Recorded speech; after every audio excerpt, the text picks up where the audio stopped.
Happy New Year, guys! Nice glow up. Taray, sis. Ganda ng eyelash extension mo. Sis, nag-rejuve ka? Anyari sa mukha mo? Trust the process lang, B. Ganun ba? Pampaula ata ng mukha, rejuve mo, Precious.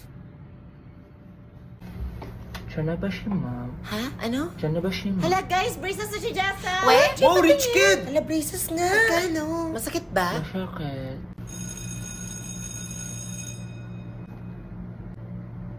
Nak, may extra red ballpen ka na? Red ballpen?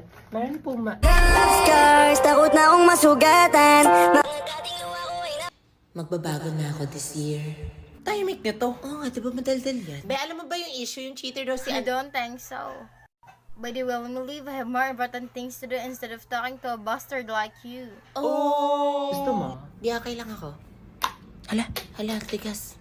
Ngat-ngatin mo na lang, te. Tapos ka na sa journal? Ano yung journal? Di ba may reflection sa mape? Magda-defense daw tayo next May long week. quiz din daw ata sa Guys, math mamaya. Ano, nakagawa ka ba ng 2022 down? Naka-activate na kayo ng SIM? Ang dami-dami ko ng problema, dumagdag pa yan! Safe ba yung SIM registration? Oo naman, dahil naipasan na ang SIM Registration Act na nire-require lahat ng mga SIM users na mag-register para iwas fake news, hack, at iba pa. Para makapag-register, pwede ka pumunta sa website na ito o sa kahit anumang smart store para magpatulong. Pagkatapos, protektado ka na, may free 3 gig ka pa. Kaya maging TNT passer na at register your SIM now. SIM.